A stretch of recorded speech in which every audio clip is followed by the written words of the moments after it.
Welcome to doctor Maithili's music therapy channel. இன்றைய பதிவிலையும் how to we listen music, how the brain observes music, how the brain listens music, ரெண்டுத்தை பற்றியோ ரெண்டு டாப்பிக்கில் சில செய்திகளை பகிர்ந்துக்கலாம். சென்ற பதிவில் பார்த்தோம் ஹவு டு வி லிசன், நாம் எப்படி இசையை கேட்கறதுக்கு நம்ம நிறைய பேருக்கு ஒருத்தருக்கும் ஒரு விதமான வகை இருக்குது அப்படின்னு சொல்கிறத காட்டிலும் எல்லாரும் காதில் ஒலின்னு சொன்னால் music is a refined sound அப்படின்னு நம்ம பார்த்தோம். ரிஃபைன்ட் சவுண்டாக இருக்கிறதுனால we can able to reproduce it n number of times without any mistake. அப்படி திரும்பி தவறு இல்லாமல் மீண்டும் மீண்டும் சரியாக பாடினா தான் அது இசை. தோணின போது தோணின பிரகாரம் பாடுறதா அது பேர் இசை இல்லை அப்படின்னு வேற சொன்னோம். ராக் மியூசிக், ஜாஸ் எல்லாம் நம்மளுக்கு என்ன பண்ணாது, தெரப்பியாக வேலை செய்யாது. தெரப்பியூட்டிக் அப்படின்னு சொன்னாலே முதல்ல தெரப்பின்னு சொன்னால் அது ஒரு மருந்து ரிலேட்டட். ஒரு மருந்தை நம்ம எப்படி பயன்படுத்தணும், ஒரு குறிப்பிட்ட அளவு, அதுவும் மாடர்ன் மெடிசன் அப்படின்ற வார்த்தையில் நம்ம நுழைஞ்சமான மாடர்ன் மெடிசன்றது ரெண்டுமே இன் டோட்டோ ஒரே மாதிரி பொருள் கொடுக்கக்கூடியது தான்.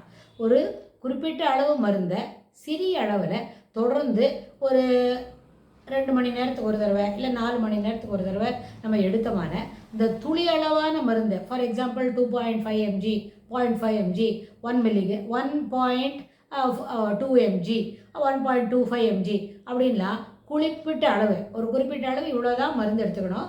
அது ஒரு 2 மணி நேரத்துக்கு ஒரு தடவை துளி துளியாக கொடுக்கணும். The intake of medicine should be in lowest form அப்படின்னு சொல்லி நம்ம எடுத்துட்டா அது நம்மளோட உடலில் தேவையான மாறுதல்களை ஏற்படுத்தும்.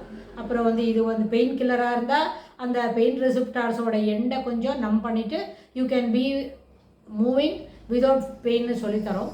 ஆனால் அதுவே பெயின் இல்லை, வேறு ஏதோ மருந்து சாப்பிட்றோன்னாலும் அதுக்கு ஏற்புடைய மாற்றங்களை உடலில் ஏற்படுத்தும். நம்மளுக்கு வலி நிவாரணியாக இருந்தாலும் பயனளிக்கும். வலி இல்லை, வேறு ஏதோ ஒரு மாற்றத்துக்காக சாப்பிட்றோம், எடுக்கிற மருந்து சிறப்பான வேலைகளை செய்யும். அதுபோல் இசையும் துளி துளியாக, அதாவது இன்டோட்டோவுக்கு சொல்கிற, எப்படி சொன்னால் மாடர்ன் மெடிசன்னா இன்டோட்டோ சொல்கிற மாதிரி ஒரு smaller amount of medicine to be given regularly with same gap, ஒரு 2 மணி நேரத்துக்கு ஒரு தடவை சாப்பிட்ணுன்னு சொல்கிற மாதிரி இந்த துளி அளவுக்கு இசையை கூட கிளாசிக்கல் மியூசிக்கை வாசித்தது ஒரு சப்ஜெக்டிவ் ஃபீலிங்ஸ்லாம் இல்லாமல் ஒரு துளி அளவுக்கு அப்பப்போ தொடர்ந்து நம்ம கேட்டுக்கிட்டே இருந்தால் ஒரு 3 to 4 times in a day, after food, before ஃபுட்லாம் மருந்துக்கு சொல்கிற மாதிரி இதுக்கு சரியான டைமிங்ஸ், ஒரு 4 ஹவர்ஸ்க்கு ஒருக்கா இவ்வளோ நேரம் எடுக்கணும் அப்படின்னு சொன்னால், since it sound is also என்ன ஒரு ரிஃபைன்டு சவுண்டு தான் மியூசிக்கு. அதனால என்ன செய்யும், அந்த சவுண்ட் வைப்ரேஷன் கூட it is a direct experience before being transformed into thought and feelings. இசைக்கு ஒரு பெரிய மகத்துவமே அதுதான். அது என்னது நம்ம தெரிஞ்சுக்கிறதுக்குள்ளேயே அந்த இசையின் அதிர்வுகள் நம்ம உடலில் சிறிய அல்லது பெரிய அளவில் மாற்றங்களை ஏற்படுத்தும் அப்படின்னு. ஸோ அந்த ரெகுலர் லிசனிங்கே பெரிய அளவுக்கு நம்மளுக்கு என்ன கிடைக்கும், மாற்றத்தை தரும், மாறுதல்களையும் தரும் அப்படின்னு. அப்போது குறிப்பிட்ட அளவு தொடர்ந்து ஒரு மருந்தை எடுக்கும்பொழுது என்னவெல்லாம் மாறுதல் வருதோ அதுபோல் இசையும் குறிப்பிட்ட அளவு தொடர்ந்து கேட்கும் பொழுது கேட்கறதே அந்த நம்மளோட என்ன இருக்குது, ஒலி அதிர்வுகள் மூலம் சிறப்பான மாற்றங்களை ஏற்படுத்தும் அப்படின்னு நம்ம பெரிய ஆய்வு மூலமாக அதை நிரூபித்து காட்டியிருக்கோம். அது தொடர்ந்து நடந்துக்கிட்டு வருது. அப்படி இசையை கேட்கும்போது எப்படி எல்லாம் கேட்கணும் அப்படின்னா, அதுக்கு ஒன்றும் பிஃபோர் ஃபுட் ஆஃப்டர் ஃபுட்டுன்ற ரெஸ்ட்ரிக்ஷன்லாம் இல்லை. தொடர்ந்து 4 ஹவர்ஸ்க்கு ஒரு தடவை கேட்கணும்னு அந்த டாக்டர் எப்படி ப்ரிஸ்கிரைப் பண்ணுறாங்களோ அதுபோல் நம்ம கேட்டால் போகிறோம். சில மருந்தெல்லாம் நம்ம என்ன செய்கிறோம், வாய் வழியாக ஓரல் மெடிக்கேஷன் எடுத்துக்கிறோம். சிலப்போ இன்ட்ராமெஸ்குலர் ஐஎம் போட்டு இன்ஜெக்ஷன் போட்டுக்கிறோம். சிலப்போ ஐவி அப்படின்னு போட்டு வெயினில் டைரெக்டாக ரத்த குழாய்க்கு நியரஸ்ட்டாக நம்ம மருந்து எடுத்துக்கிறோம். ஸோ ஐவியாக இருந்தாலும் ஐஎம்மாக இருந்தாலும் அது உடலில் போய் கலந்து பயனளிக்கிறதுக்கு கொஞ்சம் நேரம் பிடிக்கும். ஆனால் இசை என்றது அப்படி இல்லை. அது என்ன பண்ணோம், காது வழியாக ஒலியை வாங்கின உடனேவே இயர் ட்ரம்மை தாண்டின பிறகு சென்ற பதிவிலேயே பார்த்தோம், அது மெக்கானிக்கல் இம்பல்ஸாக இருக்கிற ஒலியாகிய இசை இல்லை ரிஃபைன்டு ஒலியாகிய ரிஃபைன்டு சவுண்டுன்ற முறையில் இருக்கிற இசை இயர் ட்ரம்மை தாண்டின உடனேவே மெக்கானிக்கல் இம்பல்ஸ் எலக்ட்ரிக்கல் இம்பல்சஸாக போய் டைரெக்டாக பிரெயினில் நம்ம அதை அப்சர்வ் பண்ணிக்கிறது.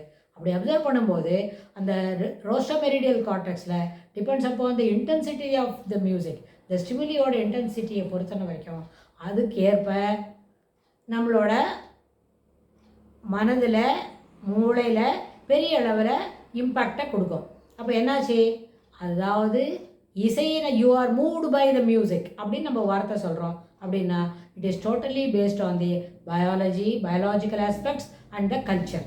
நம்ம வந்து இசை கேட்டு பழகக்கூடிய ஒரு சமுதாயத்தில் இருக்கோம்னு சொன்னால் இது நம்மளுக்கு நேச்சுரலாக என்ன இயற்கையாகவே நம்மளோட அமைதிருக்கும்.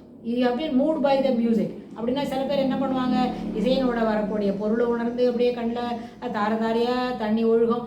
சிலப்போ அந்த மியூசிக்கோட tune how it has been presented, how the octaves அந்த வாய்ஸ் மாடுலேஷனில் அவங்க எப்படி கொடுக்குறாங்க, வாசிக்கும்போது எப்படியெல்லாம் ஒரு இம்பேக்ட் வருது, எந்த நோட்டுக்கு என்ன இருக்குது சவுண்டு ஜாஸ்தியாக வருது, எது வந்து ஒரு எக்கோ பிடிக்கிற மாதிரி இருக்குது அப்படின்னா சிறப்பாக வாசிக்கிறவங்களாம் இருக்கிறாங்க, சிறப்பாக பாடுறவங்களாம் இருக்கிறாங்கன்னு சொன்னால் நாட் வித் என்னது எலக்ட்ரானிக் கேட்ஜெட் பற்றி இல்லை, இயற்கையாகவே அவங்களோட இன்ஸ்ட்ருமெண்ட் மூலமாகவும் அவங்களோட குரல் வளர்த்தினாலும் அப்படி காட்டக்கூடவும் இருந்தால் அந்த மியூசிக் என்ன பண்ணோம், you are moved by it அப்படின்னு சொன்னால் இதை உணர்ந்து அனுபவித்து நம்ம சிறப்பு செய்யும்போது it is totally based on the biological aspects and the culture.